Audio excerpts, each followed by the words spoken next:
வணக்கம் நேயர்களே, விடியலேவா நிகழ்ச்சியின் சிறப்பு விருந்தினருக்கான நேரம் இது. இன்றைய சிறப்பு விருந்தினர் கல்வியாளர் திரு ரபீந்திர சைலபதி. ஒரு கல்வியாளரா, அதுவும் குறிப்பா மருத்துவம் அப்படின்ற ஒரு படிப்புக்கு இங்கிருந்து வெளிநாடு போகணும்னு நினைக்கிற மாணவர்கள் எந்த மாதிரியான விஷயங்கள் எல்லாம் முதல்ல தெரிஞ்சு வச்சுக்கணும், வெளிநாடுன்னு போகும்போது எந்த ஒரு நாட்டுல நம்ம நாட்டோட நிலைக்கு ஈக்குவலா இருக்கு, அதற்கான வாய்ப்புகள் ஏன் அங்க அதிகமா இருக்கு, இப்படின்னு மருத்துவம் சார்ந்தும் ஆலோசனைகள் சார்ந்தும் பல விஷயங்களை இன்னைக்கு நாம அவர்கிட்ட கேட்டு தெரிஞ்சுக்கலாம். வணக்கம் சார். வணக்கம். ஒரு கல்வியாளரா எங்க நிகழ்ச்சிக்கு உங்களை முதல்ல வரவேற்கிறோம். நன்றி. கல்வியாளர் அப்படின்னு சொல்லும்போது மேலை நாடுகளுக்கு போய் படிக்கணும் அப்படின்ற ஒரு எண்ணம் ஆர்வம் எல்லா மாணவர்களுக்குமே இங்கே இருக்கு. அதுலேயும் இன்னும் குறிப்பாக மருத்துவம் அப்படின்னு சொல்ல வரும்போது நம்ம நாட்டில் இருக்கிறத விட வெளிநாடு போய் படிச்சுட்டு வர்றது தான் ரொம்ப அதிகப்படியான மாணவர்கள் விரும்புகிறாங்க.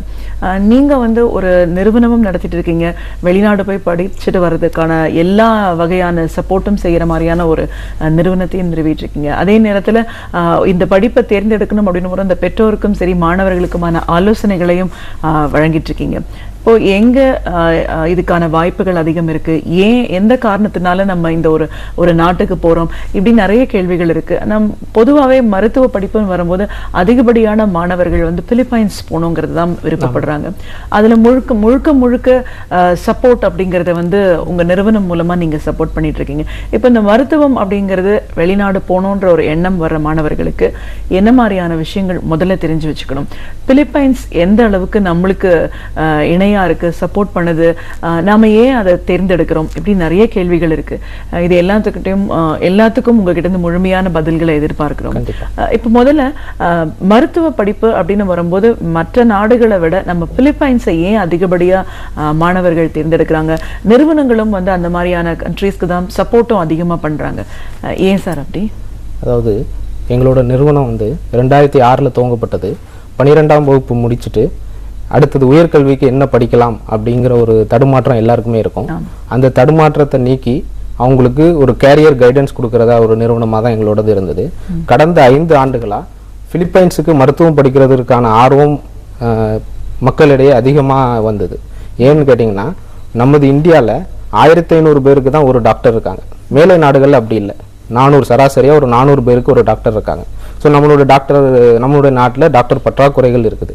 நம்மளுடைய இந்தியாவில் படிக்கிற மாணவர்கள் ஒரு வருஷத்துக்கு 50,000 சராசரியாக ஒரு 50,000 மாணவர்கள் தான் படித்து முடிச்சுட்டு வெளியில் வராங்க. ஸோ அந்த நிலைமை இருந்ததுன்னா கண்டிப்பாக இந்த ரேஷியோவை நம்மளால் பூர்த்தி பண்ண முடியாது. ஸோ இதற்காக இந்தியன் கவர்மெண்ட்டும் சரி, மெடிக்கல் கவுன்சில் ஆஃப் இந்தியாவும் சரி, வெளிநாடுகளில் போய் மருத்துவம் படிக்கலாம் ஸ்டூடெண்ட்ஸு அப்படின்னு சொல்லி ஒரு சட்டம் கொண்டு வந்தாங்க.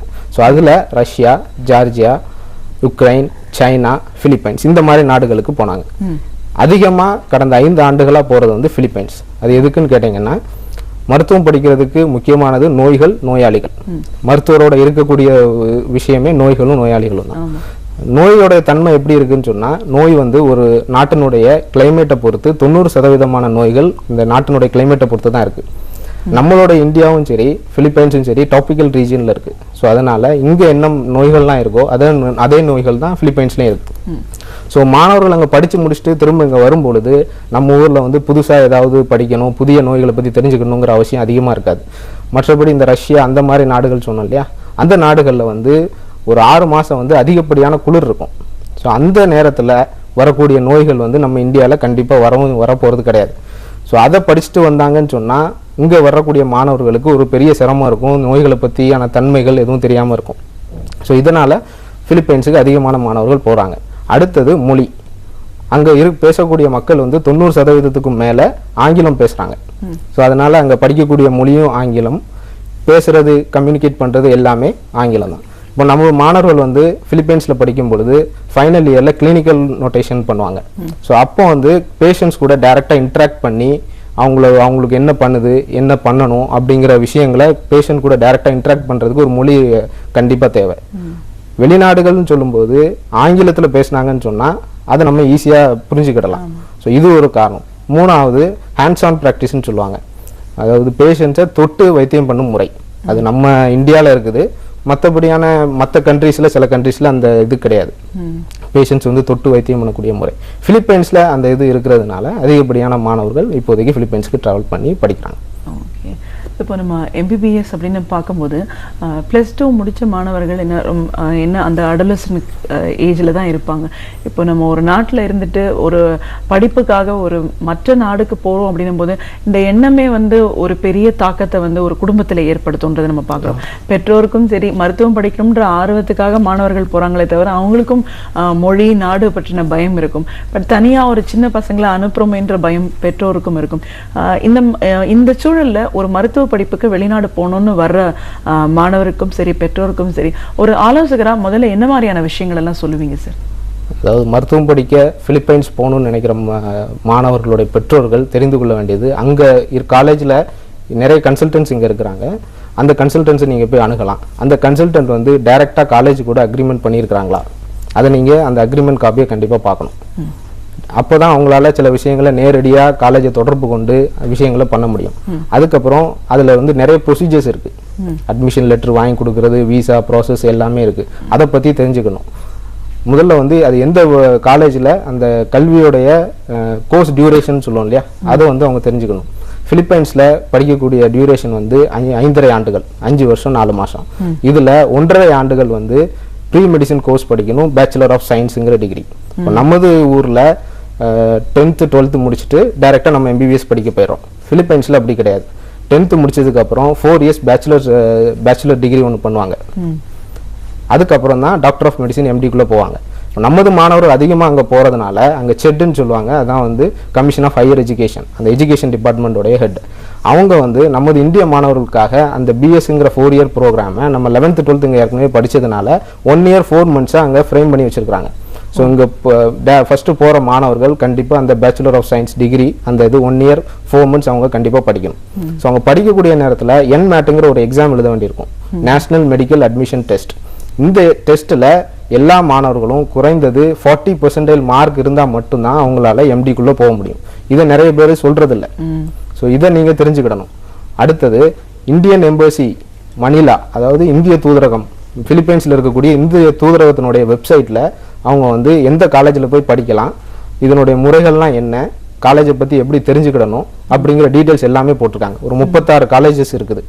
அந்த வெப்சைட்டில் போய் நீங்கள் பார்த்தீங்கன்னா தெரிஞ்சுக்கலாம். அந்த 36 காலேஜஸில் போய் படிச்சுட்டு வந்தால் தான், படிச்சுட்டு முடிச்சதுக்கப்புறம் இங்கே வந்து MCAல ஒரு ஸ்க்ரீனிங் டெஸ்ட் இருக்கும். ஸோ அந்த டெஸ்ட் அவங்க பாஸ் பண்ணால் தான் அவங்க இங்கே வந்து வேலை பார்க்க முடியும். இப்போ நம்ம நாட்டில் ஃபாலோ பண்ணுறது வந்து பிரிட்டிஷ் சிலபஸ், அங்கே ஃபாலோ பண்ணுறது வந்து US சிலபஸ். ஸோ அங்கே வந்து ப்ராக்டிக்கல் நோட்டேஷன்ஸ் அதிகமாக இருக்கும். அதனால் மாணவர்கள் எல்லாம் அங்கே போகிறாங்க. கண்டிப்பாக அதுக்கு தான் கேட்டேன். அந்த ஆலோசனைன்னு வரும்போது பெற்றோரை பொறுத்த வரைக்கும் இதை எப்படி எடுத்துக்கிறாங்க? ஒரு பயம் இருந்துகிட்டே இருக்கும் இல்லையா வெளிநாடு அனுப்புகிறோன்றதுக்கு? ஆமாம், பயம் இருக்கும். இங்கே இருந்து கூட்டு போகிற அந்த கன்சல்டன்ஸ்ன்னு சொல்கிறோம் இல்லையா, அந்த ஏஜென்ட்ஸ் வந்து டைரெக்டாக காலேஜ் கூட டைப் வச்சுருக்காங்களான்னு பார்க்கணும். வேறு என்னென்ன வசதிகள் அவங்க செஞ்சு கொடுக்குறாங்க, அடிக்கடி அவங்க அங்கே போய் ஸ்டூடெண்ட்ஸை பார்க்குறாங்களா, விசா வந்து அங்கே ஒரு பெரிய இஷ்யூஸ். அதாவது இங்கே நம்மளுடைய நாட்டுக்கும் அந்த நாட்டுக்கும் நல்ல ஒரு நல்லிணக்கம் இருக்குது. இங்கேருந்து ஸ்டூடெண்ட்ஸ் வந்து ட்ராவல் பண்ணும்போது 9A விசா, 18 வயசு கம்மியாக இருக்கிறவங்க 9A விசாவில் தான் போவாங்க. It's equivalent to tourist visa. 18 வயசு பூர்த்தியானவங்க மட்டும்தான் ஸ்டூடெண்ட் விசாவில் இங்கேருந்து ட்ராவல் பண்ண முடியும். அங்கே போனதுக்கப்புறம் காலேஜில் என்ரோல்மெண்ட் பண்ணிவிட்டு அதுக்கப்புறம் தான் 18 வயசு வந்ததுக்கப்புறம் தான் அவங்களுக்கு ஸ்டூடெண்ட் விசாவை கன்வெர்ட் பண்ணி கொடுப்பாங்க. இந்த கன்வெர்ட் பண்ணி கொடுக்குற வரைக்கும் இந்த அசோசியேட்ஸு, இந்த கன்சல்டன்ட்ஸ்னு சொல்கிறவங்க இருக்கிறாங்களா, அது வரைக்கும் அவங்களோட ஹெல்ப் பண்ண முடியுமா அவங்களால அப்படின்னு தெரிஞ்சுக்கிட்டு தான் அவங்கக்கிட்ட அவங்க அட்மிஷனே நீங்கள் கொடுக்கணும். Okay okay. இப்போ இங்கேருந்து அங்கே போகிற மாணவர்களுக்கு சார் அந்த 5.5 ஆண்டு காலம் அவங்க அங்கே தான் இருக்க போகிறாங்க, படிக்க போகிறாங்க. அப்படிங்கும்போது வேறு மொழி வேறு நாடு அப்படின்னு நம்ம பார்க்கும்போது மொழி ஒரு பிரச்சனை இல்லைன்னு நீங்கள் அங்கே ஆங்கிலம் பேசுறதுனால ஒரு சௌகரியம் இருக்குது அப்படின்னு சொல்லலாம். இருந்தாலும் மாணவர்கள் அப்படிங்கிறதுனால அங்கே இருக்கிற சட்டத்திட்டங்கள் தெரியாமல் இருக்கலாம், அவங்கள ஏதாவது தவறுகள் செய்யறதுக்கு வாய்ப்பு இருக்கலாம். அந்த மாதிரியான ஒரு நேரத்தில் வீட்டை விட்டு வெளியில் இருக்கிற ஒரு மாணவர்கள் சந்திக்கிற பிரச்சனைகள் என்னவா இருக்குது பொதுவாக? கண்டிப்பாக, அதாவது வெளிநாட்டில் போய் படிக்கணும்னு விருப்பப்படுற மாணவர்களுக்கு நீங்கள் இதில் சொல்கிறது என்னென்னா, பேரண்ட்ஸுக்கும் சரி ஸ்டூடெண்ட்ஸுக்கும் சரி, முதல்ல ஸ்டூடெண்ட்டுக்கு வந்து சுய ஒழுக்கம், சுய கட்டுப்பாடு, செல்ஃப் டிசிப்ளின் ரொம்ப முக்கியம். அதுக்கு அடுத்தது மருத்துவ கல்வி மீது அதிகமான ஆர்வம் இருக்கணும். அதாவது ஒரு கன்சல்டண்ட்டை போய் பார்த்து அவங்க மூலமாக அட்மிஷன் பண்ணினதுனால 5 வருஷத்தில் நம்ம பையன் வந்து டாக்டர் ஆயிடுவான் அப்படின்னு சொன்னால் அது கட்டாயம் கிடையாது. அவங்க படிக்கக்கூடிய காலத்தில் ரொம்ப சிரமப்பட்டு ரொம்ப ஒரு ஆர்வமாக படித்தா மட்டும்தான் அவங்க ஒரு நல்ல டாக்டராக வர முடியும். பணம் செலவு பண்ணுறோம், ஒரு 30 லட்ச ரூபாய் வரைக்கும் இதில் செலவாகும். எந்த காலேஜில் சேர்ந்தாலும் சரி சராசரியாக இந்த விசா, கல்லூரி கட்டணம், ட்ராவலு, அவங்க படிப்பு, சாப்பாடு எல்லாம் சேர்த்து ஒரு 30 லட்ச ரூபாய் வரைக்கும் செலவாகும். ஸோ இந்த பணத்தை கட்டினாலோ இந்த அட்மிஷன் பண்ணிட்டாலோ டாக்டர் ஆயிடுவாங்கங்கிறது கிடையாது. ஸோ அவங்களுக்கு வந்து சுய ஒழுக்கம், சுய கட்டுப்பாடு இருக்கணும். இப்போ எங்களோட நிறுவனத்தில் வந்து அதை தவறுகிற மாணவர்களும் இருக்காங்க. எங்களுக்கு நல்ல இனிப்பான அனுபவங்களும் இருக்குது, கசப்பான அனுபவங்களும் இருக்குது. இது தவறுற மாணவர்களை நாங்கள் உடனே வீட்டுக்கு அனுப்பிடுறோம். அங்கே நாங்கள் வச்சுறது இல்லை. பேரண்ட்ஸ்ட்டு இன்ஃபார்ம் பண்ணிவிட்டு அவங்கள நாங்கள் திரும்ப இங்கே அனுப்பிடுவோம். ஸோ இப்போ இந்த மாதிரியான பிரச்சனைகள்லாம் வராமல் இருக்கணும் அப்படின்னா நம்ம வந்து மாணவர்கள் கண்டிப்பாக சில விஷயங்களை கடைபிடிக்கணும் அப்படிங்கிறது ஆரம்பத்துலேருந்தே என்னெல்லாம் தெரிஞ்சு வச்சுக்கணும்? அதை நான் சொன்னல, சுய ஒழுக்கம், சுய கட்டுப்பாடு, இது மட்டும்தான். குறைந்தது 65% மதிப்பெண்கள் எடுத்திருக்கிறவங்க மாணவர்கள் மட்டும்தான் அங்கே போய் படிச்சுட்டு திரும்ப ஒரு நல்ல டாக்டராக வர முடியும். அதற்கு அதாவது இந்தியன் நார்ம்ஸ் படி 50% மார்க்ஸ் எடுத்திருந்தால் இந்தியாவிலையும் சரி வெளிநாட்டிலையும் சரி சென்று போய் படிக்கலாம் மருத்துவம்.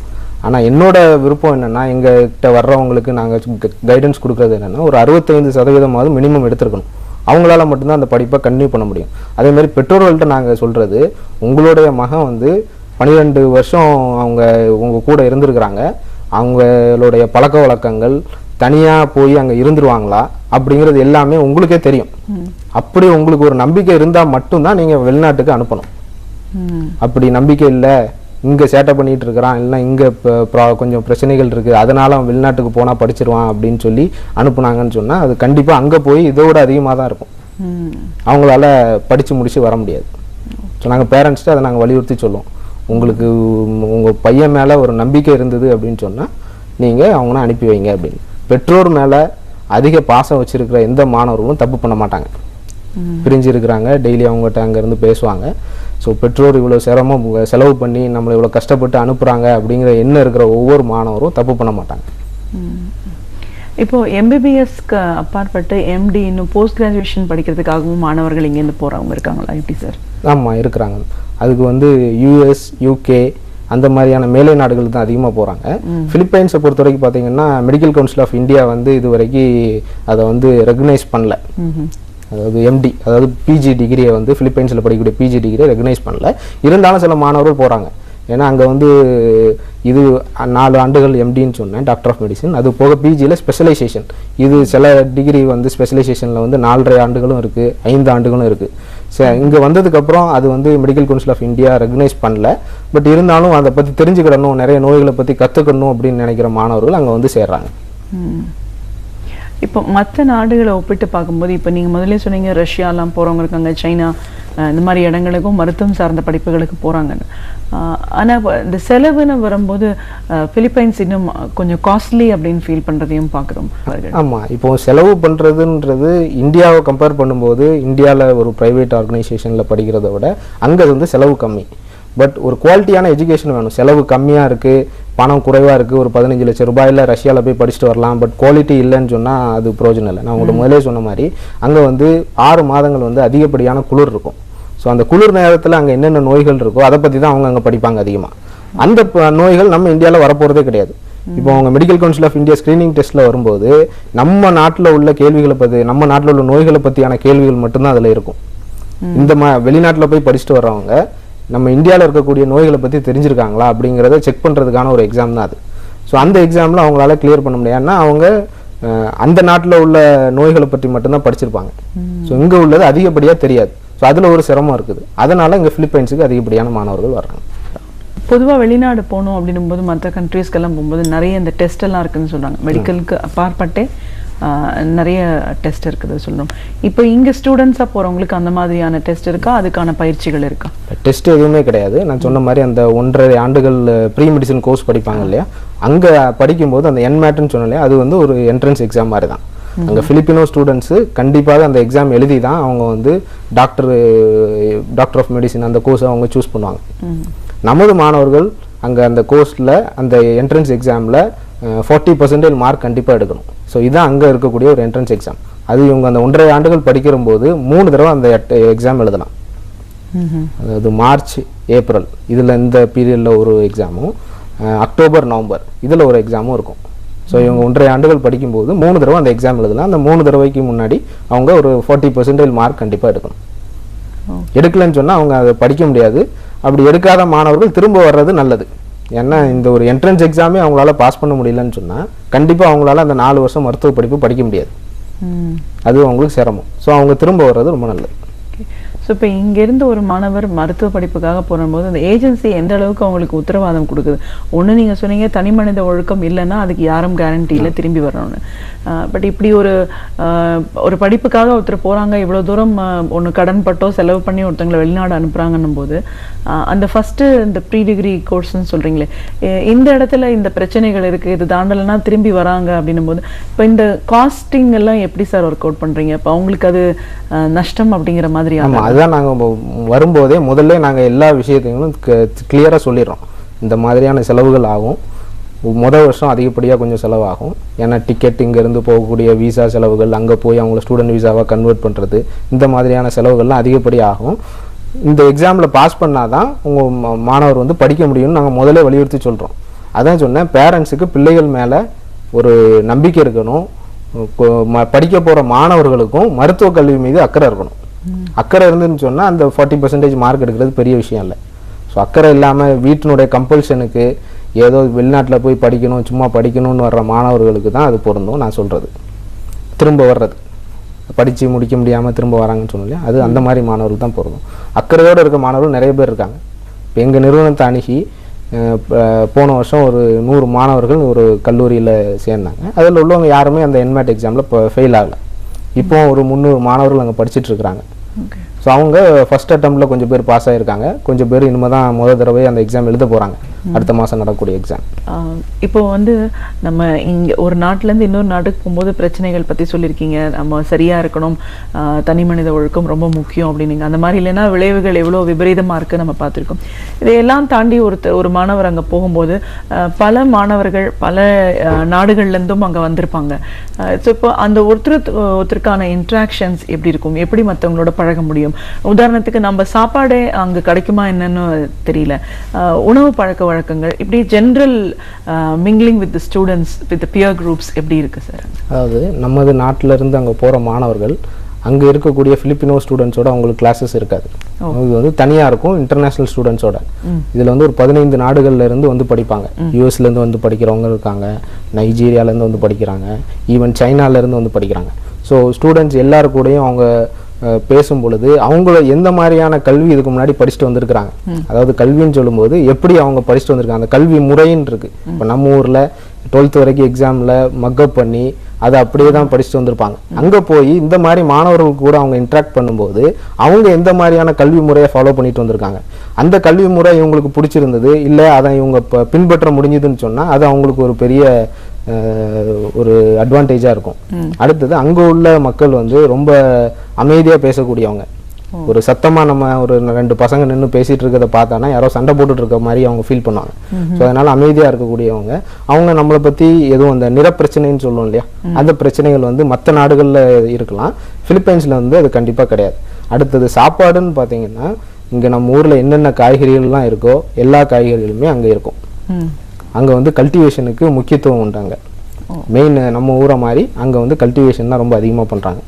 ஸோ சாப்பாடு பிரச்சனைகள் அங்கே, ஆனால் கண்டிப்பாக அவங்களுடைய சாப்பாட்டு முறைகளும் நம்மளுடைய சாப்பாட்டு முறைகளும் கண்டிப்பாக வித்தியாசமானது.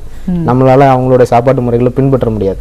ஸோ அதுக்காக இப்போ எல்லா காலேஜஸ்லேயுமே அதிகமான தமிழ் மாணவர்களும் இந்தியன் ஸ்டூடெண்ட்ஸும் அங்கே இருக்கிறாங்க. ஸோ அவங்களே அங்கே பக்கத்தில் நிறைய கேன்டீன்ஸ் இருக்குது. இப்போ எங்களுடைய நிறுவனத்தை எடுத்துக்கிட்டிங்கன்னா நாங்கள் அங்கே தங்கி இருக்கக்கூடிய மாணவர்களுக்கு நாங்கள் கேன்டீனும் வச்சுருக்கிறோம், மெஸ்ஸும் வச்சுருக்கிறோம். அவங்க தங்கி இருக்கிறது கல்லூரி வளாகத்துக்குள்ளே தான் தங்கி இருக்கிறாங்க. ஸோ அவங்களுக்கு அவங்க இருக்கிற இடத்துக்கே நாங்கள் அவங்களுக்கு தேவையான ஃபுட்டை அங்கே நாங்கள் ப்ரொவைட் பண்ணுறோம்.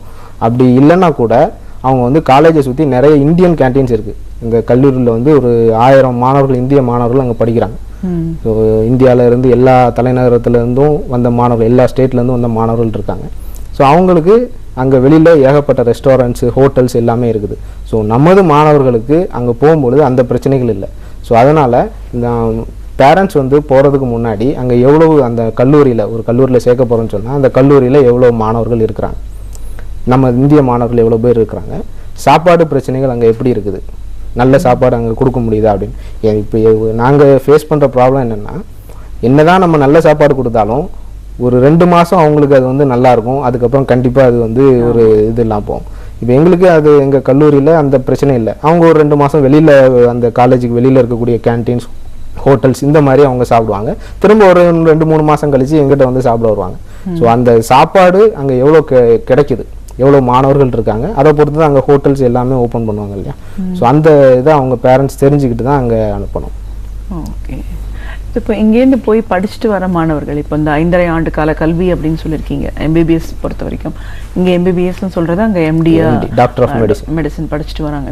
இப்போ அங்கேருந்து படிச்சுட்டு வர்றவங்க அப்படியே டைரெக்டாக இங்கே ஒரு டாக்டராக நம்ம ப்ராக்டிஸ் பண்ண முடியுமா, இல்லை இங்கே அதுக்கப்புறம் ஏதாவது ஃபார்மாலிட்டிஸ் ப்ரொசீஜர்ஸ் இருக்கு? ப்ரொசீஜர்ஸ் இருக்குது. அங்கே வந்து 5.5 ஆண்டுகள் அந்த டாக்டர் ஆஃப் மெடிசன் முடிச்சுட்டு டிகிரி வாங்கிட்டு இங்கே வந்து மெடிக்கல் கவுன்சில் ஆஃப் இந்தியான்னு சொல்லி நம்ம இதில் இருக்கக்கூடிய, நம்ம இந்தியாவில் இருக்கக்கூடிய அந்த இதில் வந்து அவங்க வந்து முதல்ல சர்டிஃபிகேட்டை ப்ரொடியூஸ் பண்ணி அதை ஒரு ஸ்க்ரீனிங் டெஸ்ட் வைப்பாங்க. இந்த ஸ்க்ரீனிங் டெஸ்ட் வந்து SCQஸில் இருக்கும், அதாவது சூஸ் த பெஸ்ட் ஆன்சர்ஸில் இருக்கும். ஸோ அந்த எக்ஸாமில் அவங்க அப்பியர் ஆகி அந்த எக்ஸாமில் பாஸ் பண்ணணும். பாஸ் பண்ணி முடிச்சதுக்கப்புறம் 1 ஆண்டுகள் வந்து அவங்க ஹவுஸ் சர்ஜனாக இங்கே ப்ராக்டிஸ் பண்ணும். ஏன்னா வெளிநாட்டில் போய் படிக்கிறாங்க, நம்ம நாட்டில் உள்ள நோய்களை பற்றி எப்படி தெரிஞ்சிருக்கிறாங்க அப்படிங்கிறது ரொம்ப முக்கியமானது. எக்ஸாமில் பாஸ் பண்ணதுனால அவங்க வந்து ஒரு கிளினிக் வச்சுக்கலாம், ஆப்ரேஷன் இமீடியட்டாக பண்ணலாம் அப்படிங்கிறது அலோவ் பண்ணுறது கிடையாது. அவங்க 1 இயர் வந்து இங்கே இருக்கக்கூடிய ஹாஸ்பிட்டல்ஸில் அவங்க ஒர்க் பண்ணணும். ஹவுஸ் சர்ஜனாக ஒர்க் பண்ணும்போது அவங்க நிறைய விஷயங்களை தெரிஞ்சுக்கலாம். அதுக்கப்புறம் தான் அவங்க வந்து ஒரு தனியார் நிறுவனத்தில் வேலை பார்க்குறதோ, அவங்க தனியாக கிளினிக் வைக்கிறதோ, இந்த மாதிரியான விஷயங்கள் இருக்குது. இப்படி அவங்க அங்கே படித்து முடித்து இந்த எக்ஸாம் பாஸ் பண்ணி இந்த ஹவுஸ் சர்ஜனும் முடிச்சிட்டாங்கன்னு சொன்னால், இங்கே தமிழ்நாட்டில் MBBS படிக்கிறாங்க இல்லையா, அவங்களுக்கு இவங்களும் ஈக்குவலாகிடுவாங்க. எந்த வித்தியாசமும் இருக்காது. அவங்க வந்து நம்ம பிலிப்பைன்ஸில் படிச்சுட்டு வந்தவங்க வந்து கவர்மெண்ட் எக்ஸாம் எழுதி அந்த என்ட்ரன்ஸ் எக்ஸாமில் அப்பியர் ஆகி இங்கே கவர்மெண்ட் டாக்டராகவும் ஆகலாம். இங்கே நடக்கக்கூடிய PG என்ட்ரன்ஸ் எக்ஸாமும் எழுதி இவங்க வந்து மேல் படிப்பும் இங்கேயே தொடரலாம் இந்தியாவில். அதில் எந்த ஒரு இதுவும் இருக்காது. அங்கே போய் MBBS முடிச்சுட்டு வரவங்க இங்கே வந்து MD படிக்கணும்னாலும் அவங்களுக்கு அதெல்லாம் பாசிபிலிட்டி? ஆமாம், பாசிபிலிட்டிஸ் இருக்குது. அதுக்கு அந்த MCA நடத்தக்கூடிய ஸ்க்ரீனிங் டெஸ்ட் முடிச்சிருக்கணும், இந்த 1 ஆண்டுகள் ஹவுஸ் சர்ஜன் முடிச்சிருக்கணும். இப்போ பிலிப்பைன்ஸில் ஒரு அட்வான்டேஜ் என்னென்னா, இந்த டிகிரி படிச்சுட்டு இருக்கும்போது யூஎஸில் அதாவது ஸ்பெஷலைசேஷன் இன் MD higher studies PG courses படிக்கிறதுக்கான வாய்ப்புகள் இருக்குது. USMLEன்னு ஒரு எக்ஸாம், என்ட்ரன்ஸ் எக்ஸாம் இருக்குது. அதை அவங்க 3rd இயர் படிக்கும்போது, அதாவது MD 3rd இயர் படிக்கும்போது அந்த எக்ஸாம் வந்து 3 ஸ்டெப்பு. அதில் ஸ்டெப் 1ங்கிற இதை வந்து அவங்க அப்போவே எழுதலாம் 3ஆவது வருஷம் படிக்கும்போது. ஃபைனல் இயர் படிக்கும்போது ஸ்டெப் 2 அந்த எக்ஸாம் அவங்க எழுதலாம். இது 2ம் பாஸ் பண்ணிட்டாங்கன்னா ஸ்டெப் 3 வந்து யூஎஸில் வந்து இன்டர்வியூ. ஸோ அந்த இன்டர்வியூலேயே அவங்க பாஸ் பண்ணிட்டாங்கன்னு சொன்னால் யூஎஸில் வந்து ஃப்ரீ அந்த எஜுகேஷன் PG வந்து ஸ்காலர்ஷிப்போடு அவங்க படிக்கிறதுக்கான வாய்ப்புகளும் இருக்குது. இப்போ நமக்கு ஓரளவுக்கு இந்த மருத்துவ படிப்பை பற்றின ஒரு புரிதல் இருக்குது. பிலிப்பைன்ஸில் போய் படிக்கிறதுக்கும் நம்ம இந்தியாவில் படிக்கிறதுக்கும் பெரிய ஒரு மாற்றங்கள் இல்லை. சின்ன சின்ன விஷயங்கள், சில டெஸ்ட் எல்லாம் நம்ம எழுதினோன்னா இங்கே படிக்கிறதுக்கு உண்டான டிகிரிக்கு ஈக்குவலாக கிடைக்குது. மற்ற நாடுகளை விட பிலிப்பைன்ஸ் போகிறது தான் நம்மளோட ட்ராபிக்கல் கண்ட்ரீஸோட ஒன்றா இருக்குன்னு நீங்கள் சொல்லியிருக்கீங்க. ஸோ ஒரு நிறுவனம் அப்படிங்கிறது மூலம், ஒரு ஏஜென்சி மூலமாக மாணவர்கள் பிலிப்பைன்ஸ்க்கு அதிகம் போகிறாங்க அப்படின்னும் போது, இன்னைக்கு பேரண்ட்ஸ்க்கும் சரி மாணவர்களுக்கும் சரி +2 முடிச்ச உடனே ஒரு MBBS வெளிநாட்டில் போய் படிக்கணும்னு நினைக்கிறவங்க ஒரு ஏஜென்சியை அணுகணும்னா என்ன மாதிரியான விஷயங்கள் எல்லாம் தெரிஞ்சு வச்சிருக்கணும், என்ன எடுத்துட்டு போயிட்டு அவங்க ஒரு ஏஜென்சியை மீட் பண்ணணும்? அதாவது மருத்துவம் படிக்கிறதுக்கு பிலிப்பைன்ஸை சூஸ் பண்ணிட்டாங்கன்னு சொன்னால் அதுக்கு பண்ணக்கூடிய கன்சல்டன்ட்ஸ் நிறைய பேர் இருப்பாங்க. அதை நீங்கள் நெட்டில் சர்ச் பண்ணலாம், இல்லைனா காலேஜோட வெப்சைட்டில் போய் எந்த ஒரு நீங்கள் ஒரு காலேஜை இந்த காலேஜில் படிக்கலாம், இல்லை நமக்கு தெரிஞ்சவங்க யாராவது இந்த கல்லூரியில் படிக்கிறாங்க, ஸோ அந்த காலேஜில் சேரணும் அப்படின்னு நினைக்கிறவங்க அந்த காலேஜோட வெப்சைட்லேயே யாரெல்லாம் ஆத்தரைஸ்டு ரெப்ரசன்டேட்டிவ் ஃப்ரம் இந்தியா அப்படிங்கிற லிஸ்ட் அந்த காலேஜோட வெப்சைட்லேயே இருக்கும். ஸோ அந்த லிஸ்ட்டை போய் நீங்கள் செக் பண்ணி அவங்கள நீங்கள் டேரெக்டாகவோ இல்லை டெலிஃபோன்லேயோ கான்டாக்ட் பண்ணி அவங்ககிட்ட நீங்கள் டீட்டெயில்ஸ் எல்லாமே தெரிஞ்சுக்கலாம். அடுத்தது அங்கே அட்மிஷன் லெட்டர் வாங்கணும். அதுக்கு உங்களுடைய 10th 11th 12th mark sheet வந்து நீங்கள் தேர்வு முடிஞ்சதுக்கப்புறம், ரிசல்ட் வந்ததுக்கப்புறம் நீங்கள் அதை கொண்டு போய் கொடுத்து இந்த ஏஜென்சியை பற்றி உங்களுக்கு விரிவான அவங்க விளக்கம் கொடுத்ததுக்கப்புறம் உங்கள் டாக்குமெண்ட்ஸ் எல்லாம் நீங்கள் கொடுக்க வேண்டியிருக்கும். அவங்க அட்மிஷன் லெட்டர் வாங்கி கொடுத்ததுக்கப்புறம் காலேஜிலேருந்து அடுத்தபடியானது விசா. ஸோ விசா பண்ணுறதுக்கு நிறைய டாக்குமெண்ட்ஸ் தேவை. அது இங்கே இந்தியாவில் இருக்கக்கூடிய பிலிப்பைன்ஸ் எம்பசியில் நிறைய டாக்குமெண்ட் சப்மிட் பண்ணணும். ஸோ அது அவங்க கேட்பாங்க, birth certificate, TC, mark sheets, இந்த மாதிரியான சர்டிஃபிகேட்ஸ்லாம் கேட்பாங்க. அதை ப்ரொடியூஸ் பண்ணி விசா இன்டர்வியூ வந்து ஒன்று டெல்லியில் இருக்கக்கூடிய எம்பசிலேயோ சென்னையில் இருக்கக்கூடிய கான்சுலேட் ஆஃபீஸ்லேயோ அவங்களுக்கு விசா இன்டர்வியூ நடக்கும். ஸோ அந்த விசா இன்டர்வியூ நடக்கும்போது ஸ்டூடெண்ட்ஸ் வந்து ஒரு ஃபர்ஸ்ட் செமஸ்டர் ஃபீஸ் அட்லீஸ்ட் அந்த ஃபீஸை வந்து காலேஜுக்கு அனுப்பியிருக்கணும். அதுக்கு தான் அவங்க முதல்ல இந்த அட்மிஷன் லெட்டர் வாங்கி கொடுக்குறாங்க. அந்த அட்மிஷன் லெட்டர் இருந்தால் தான் இங்கேருந்து நம்ம வந்து பணத்தை வந்து அந்த யூனிவர்சிட்டிக்கு டைரெக்டாக அனுப்ப முடியும். ஸோ அது அந்த ரிசிப்ட், அந்த அவங்க பே பண்ண ரிசிப்ட் இருந்தால் மட்டும்தான் இங்கே வந்து விசா இன்டர்வியூ அவங்க பண்ண முடியும். ஸோ இதுக்கப்புறமா அவங்க ட்ராவல் பண்ணி அங்கே போனதுக்கப்புறம் அவங்களுக்கு மெடிக்கல் செக்கப்பு நிறைய விஷயங்கள் இருக்காங்க, மெடிக்கல் இது பண்ணுவாங்க. அதுக்கப்புறம் அவங்க விசா வந்து போகிறது எல்லாமே 9A விசாவில் போவாங்க, நான் ஏற்கனவே சொல்லியிருந்தேன். ஸோ அங்கே போய் மெடிக்கல் செக்கப் முடிச்சுட்டு அங்கே உள்ள எம்பசியில் போய் அவங்க வந்து ஸ்டூடெண்ட் விசாவை கன்வெர்ட் பண்ணிடுவாங்க. ஓகே, இந்த மாதிரியான ஒரு மெத்தட்லாம் முதல்ல தெரிஞ்சு வச்சுட்டு தான் ஒரு ஏஜென்சி நம்ம அணுக வேண்டிய சூழ்நிலை இருக்கு. ஒரு கல்வியாளர் அப்படிங்கிற முறையில் மருத்துவ படிப்புக்கு மாணவர்கள் இங்கேருந்து வெளிநாடு போகணும் அப்படின்னும் போது எந்த நாடு அதுக்கு உகந்ததாக இருக்குது அப்படின்னு பார்க்கும்போது பிலிப்பைன்ஸ் தான் முக்கியமானதாக இருக்குது. பிலிப்பைன்ஸ்க்கு ஒவ்வொரு ஆண்டும் 200 மாணவர்களுக்கு மேலே உங்களோட ஏஜென்சி மூலமாகவே நீங்கள் அனுப்பிட்டுருக்கீங்க. அங்கேருந்தும் நிறைய மாணவர்கள் சக்ஸஸ்ஃபுல்லாக முடிச்சுட்டு வந்துட்டு இருக்காங்க. அப்படி போகிற நேரத்தில் அவங்களுக்கு என்ன மாதிரியான ஒரு சிக்கல்கள் வரும், அதெல்லாம் வராமல் இருக்கணும்னாக்கா நம்மளை சரிப்படுத்திக்க வேண்டிய அவசியம் என்ன இருக்கும்? அதெல்லாம் தாண்டி நம்ம போய் அந்த பிரச்சனையில மாட்டிட்டோம்னா அதுக்கப்புறம் அவங்களுடைய ஒரு பெரிய கேள்விக்குறி தான் வெளிநாட்டில் அங்கே போய் படிக்கிறதுங்கிற ஒரு சூழல் இருக்கு அப்படின்ற ஒரு முக்கியமான ஒரு இன்ஃபர்மேஷனையும் நீங்க இன்னைக்கு சொல்லியிருக்கீங்க. இதெல்லாம் தாண்டி போய் படிச்சுட்டு வர மாணவர்கள் சக்ஸஸ்ஃபுல்லாக இங்கே மருத்துவம் பயிற்சி பண்றதுக்கான வாய்ப்புகள் எவ்வளவு தூரம் இருக்கு, அதற்கு என்ன ட்ரைனிங் எக்ஸாம்ஸ் எழுதணும் அப்படின்னு நிறைய விஷயங்களை எங்க நேயர்களோட நீங்க முழுமையா பகிர்ந்ததுக்கு நன்றி.